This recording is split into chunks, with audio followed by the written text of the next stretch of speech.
What up, JP Nation? This your boy JP. Today we're back with another reaction video. This one reacted to Uncut Hoops, exposing ESPN lies about Michael Jordan. Shout out to Uncut Hoops for this video. I can't wait to react to it. Before we get into it, make sure you subscribe down below to It's Just JP for more basketball content and basketball breakdowns. And comment down below and tell me what you and me react to next. If you like this video, make sure you press that like button at the end of this video. Let's go ahead and get into it. I won't say anything else. You'll have my thoughts and reactions after this video here. What's up, guys? Welcome back to the channel. And today I'm back with a video. This time once again, we're looking at ESPN and some of their top tier analysts and debunk their biggest takes. And in today's video, we're looking at the GOAT debate involving LeBron James, Kareem, as well as Michael Jordan. And it is pretty simple for this video. We're looking at two former NBA players, debunk their takes, dissect their arguments, and use facts to beat them at their own game. So with that being said, let's get into the video. So the first take we have up comes from one of the best point guards of all time, that being Isaiah Thomas. And as you guys know, Isaiah, he's always objective, always insightful, and always fair to one Michael Jordan. And in this clip from ESPN, Isaiah makes his case about LeBron James, and at the end of the day, we're the GOAT and the best player in NBA history. And when I say he's the GOAT, here's what I mean, right? When you talk about he and Kareem in terms of their 20-year dominance over a sport, and then both of them being able to touch every single aspect of the statistical categories and be leaders in that category. You can't be considered the GOAT and you don't lead in no statistical category. So stopping the clip right there, Isaiah Thomas, he makes some pretty good points. LeBron James objectively has great longevity, and at age 37 has been playing phenomenally. Now, where he loses me is near the end of that clip, he clearly says you have to be the all-time leader in some category to be the quote-unquote greatest player of all time. That criteria right there is very odd, very specific, and for Isaiah, he's never used that before.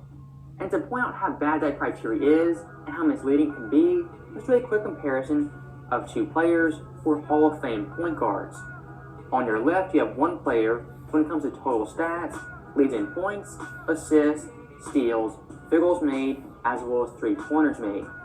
On your right, that point guard only leads in one category. Objectively speaking, only looking at longevity, the player on your left we consider the better overall player. Now during the reveal, that player is John Stockton compared to Magic. Now for 1 second, who is the better player, Magic or Stockton? It's pretty obvious Magic. He's the best point guard of all time in virtually every fan's mind. And also one thing to point out very quickly, John Stockton is the NBA's all-time leader in assists as well as steals. Magic Johnson is not. Once again, for Isaiah's criteria, Magic Johnson wouldn't be the GOAT point guard, it would be John Stockton. And doing one more player comparison to show why longevity can be flawed, let's look at two Hall of Fame power forwards and compare the longevity. On your left, one player leads in points, assists, steals, field goals made, as well as free throws made. On your right, Karl Malone and Tim Duncan. Karl Malone on the left, Tim on the right. Revealing these two players, you have Karl Malone as well as Tim Duncan. Once again, looking at both these players, only longevity, Karl Malone is better than Tim Duncan. And when it comes to power forwards in NBA history, Karl Malone far and away has the most points ever scored. Once again, using Isaiah's logic, Karl Malone is better than Tim Duncan, the greatest power forward in NBA history. When you talk about Kareem and you talk about LeBron James, that is the conversation in terms of, in my opinion, who's the best to ever do it. Because from a winning percentage standpoint, from a statistical standpoint, from an impact on the game standpoint, any criteria of measurement that you want to use, these two are in the top 5 in almost every single category. So stopping the clip right there, Isaiah Thomas, his main point is that LeBron James and Kareem, in every category, they're basically top 5. And once again, what he loves is total stats as well as longevity. Looking at LeBron right now, he's third in points, 7th in assists, 11th in steals, 45th in boards, and 100th in blocks. Undoubtedly, a great all-time resume. But for those categories, he's top 5 in only one. For comparison's sake, let's look at Michael Jordan and his all-time ranks. Jordan is 3rd in steals, 5th in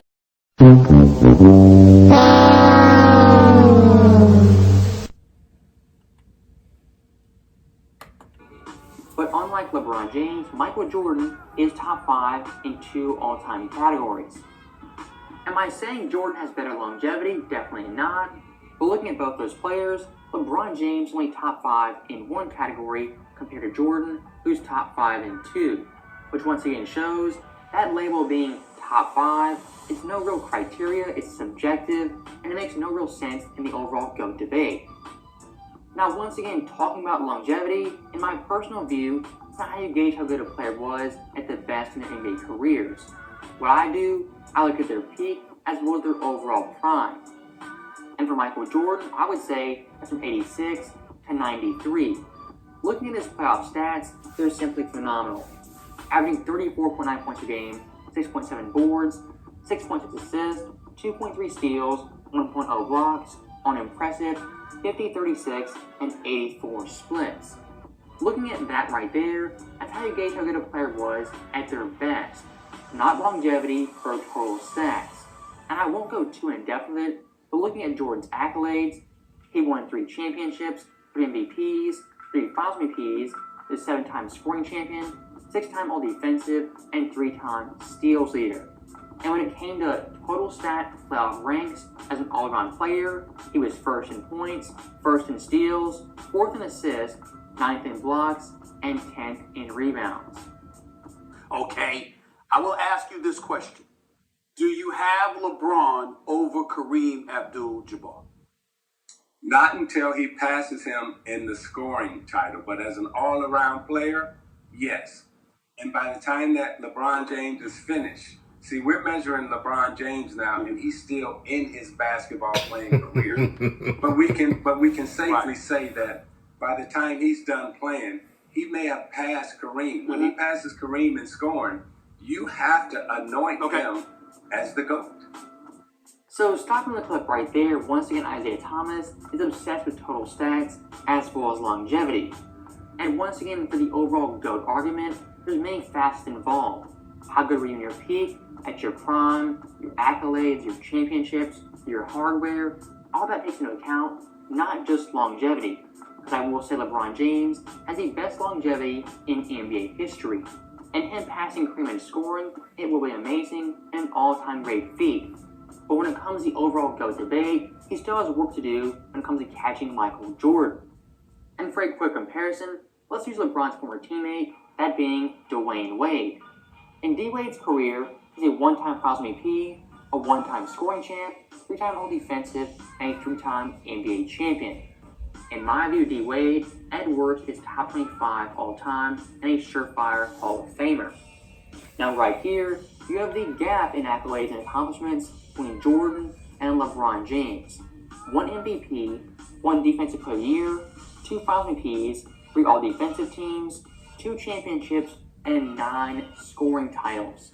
That right there is the gap between Jordan and LeBron James. Now for the nail in the coffin and the final bullet point, once again, let's use Dwayne Wade compared to Larry Bird, a top 10 player in NBA history. Looking at these two players, Dwayne Wade has more points, more assists, more steals, as well as more blocks. But once again, at the end of the day, he was the better and overall greater player. That would obviously be Larry Bird, even despite his poor longevity when compared to D-Wade. Now, looking past Isaiah Thomas, next up, we have Kendrick Perkins, one of the smartest, most intelligent NBA minds. Yes, I agree, Molly. And guess what? I have another old school legend that played in the 80s and 90s that also agree. That sent me a text while me and Mr. Stephen A were going at it, and I'm going to read it to you. Jordan won in the 90s, not in the 80s. Really quick interjection, that point right there makes absolutely no sense, especially when juxtaposed to LeBron James. Yes, Jordan in the 80s, he didn't win a championship, and it wasn't until 91 that he got his first ring. But that exact same argument he made against LeBron James, who won 0 championships in the 2000s and didn't win until 2012. Also, when looking at Jordan, it's undeniable he stopped more great players than Karl Malone, Reggie, Dominique, Ewing, Mutombo, even Penny Hardaway, all have 0 championships because of Michael Jordan. LeBron played against better athletes and more skilled players. Oakley and Mason would not be in today's NBA. So stopping the clip right there, I absolutely love this argument, saying that Jordan in his era, the players weren't as good, they weren't as skilled, and athletically, they simply weren't up to par. But just looking at the players in Jordan's era, there were definitely some freak athletes. You had Shaq, Chris Webber, Grant Hill, Penny Hardaway, Dominique, Barkley, Jordan, Pippen, Rodman, David Robinson, Karl Malone, Mike Drexler, Kevin Johnson. I mean, you can look at endless NBA superstars in the 90s who are great athletically. What I would argue is the average NBA player, the guy off the bench, is more athletic compared to the 1990s. But overall, looking at the superstars, there's very little, if any, gap in athletic ability. And in regards to the more skilled players argument, you can definitely make that case. But the one thing I always reference is a clip from Kobe back in the 2010 finals. His overall point back then, that him as a player, he was blessed to look back on other eras. He could reference the 90s, the 80s, as well as the 70s. Players 20 years before Kobe didn't have that knowledge, that training, but they laid the foundation for who he would be as an overall player. And even 40 years later, he watched Oscar, Jerry West, he watched Bill Russell. He was a student of the game and watched all their film to build his own game in his era. All the rule changes were made because Jordan was crying. Bird, Magic, Kareem, and myself won when it was physical. Jordan did not. As you can tell, Perkins, he's looking at his phone and looking at text from Isaiah Thomas, who he's reciting. The one thing I find pretty funny is that Jordan's Bulls, they won in 91, and the Pistons won in 90. The NBA in a 12-month period didn't have some big drastic changes that completely changed the era in that short amount of time. I would argue the modern NBA in the 2000s, that's where the biggest changes came to the overall rules. As in 01, they added the 3-second rule, and 04 eliminated hand checking. Then he went on to say, Oakley was not an enforcer, if memory serves me correct. He was traded to New York for Cartwright, who was more physical than Oakley.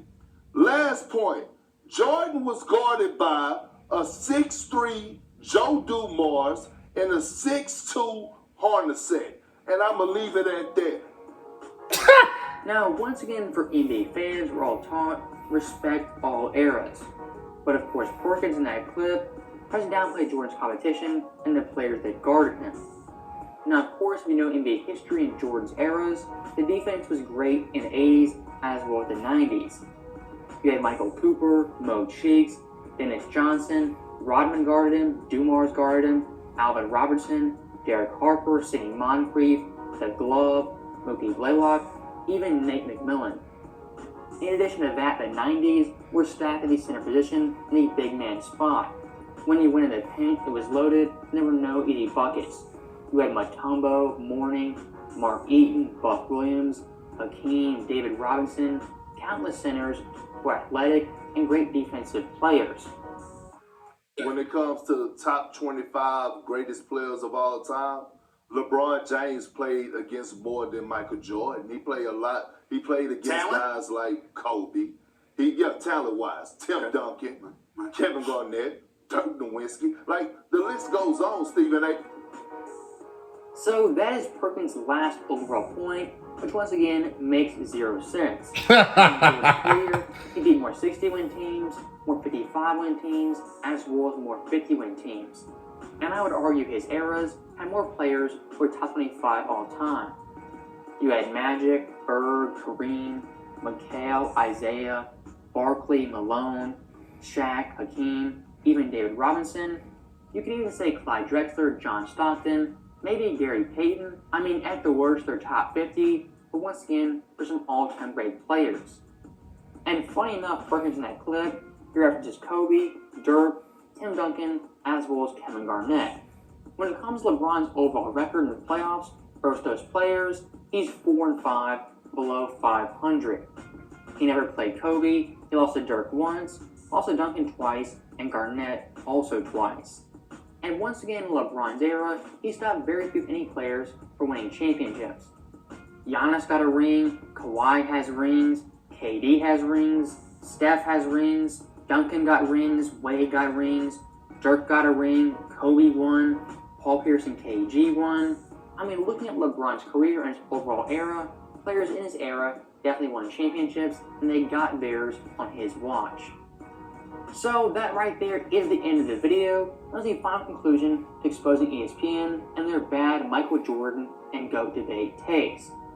As always, thank you guys for watching. Hope you enjoyed it. I'll see you guys next time.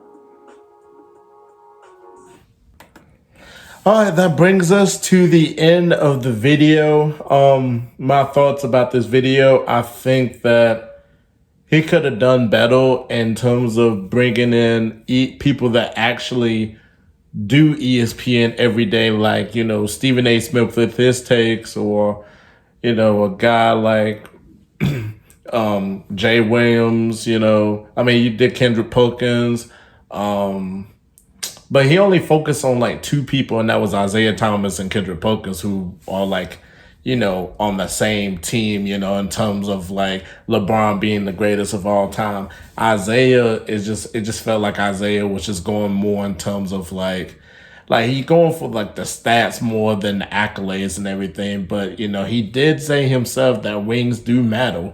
So he's going by like stats and longevity of careers and stuff instead of looking at rings and everything. But even with the stats and all that, you know, Jordan, you know, is top 5. You know, he's in the top 5 in different categories more than LeBron. So, and then for him to say, well, he has to pass Kareem to be the greatest of all time in terms of scoring, wise, he got to get the scoring title and all that. I just think it's just absurd at the end of the day. I'm a LeBron fan. I love LeBron. He's a great player, but I mean, I just don't think that, you know, if he gets the scoring title, I don't think it's going to come easy. Now, it's impressive that he might get the scoring title this year at 37 years old for the Lakers. They're not going to do anything anyway, though. I'm just going to say that for sure. But I wish he could have got some more ESPN like personalities in this video. Isaiah just taking it personal. He don't like Jordan. He's jealous of Jordan and his success. Just felt like Jordan was just in the way of him. You know, that's just bad blood between Jordan and Isaiah Thomas. You know, you can watch like previous history. I know Shaq said something earlier today that he would love to do a Jordan, Isaiah Thomas, conversation, just a sit down conversation. He would be able to produce it. Everybody would love to see that, but I don't think they ever will do anything like that, you know, like they did with Kobe and Shaq and Magic and Isaiah started it too as well. So I don't think they're ever going to say, you've seen Jordan and the hatred he has for Isaiah Thomas. You know, there's a reason why Isaiah Thomas is not on the dream team is because like Jordan would not play if you put Isaiah on the dream team. So, but I just wish, you know, the video could have been better though, but you know, he gave good points, you know, regarding about the ridiculous takes of Kendrick Perkins and Isaiah Thomas, but I wish he could have added more of, you know, different ESPN people in it with their ridiculous takes and everything, because there's more than just them two, you know. And Isaiah don't really technically work for ESPN. He's on NBA. He works for Turner. He works for NBA TV. So, but that's my reaction, my thoughts. Definitely comment down below and tell me your thoughts on this video. Definitely give it a like if you like this video. Subscribe down below to It's Just JP for more basketball content, more basketball breakdowns, more reaction videos coming along the way. Make sure you comment what you want me to react to next, and click that red button. We're trying to get to 1,500 subscribers. We're trying to get more people, so definitely subscribe. You don't want to miss any of the content. Click the notification bell. You will know when my next upload is. I'm JP. God bless y'all, and y'all stay safe. Good night. Peace.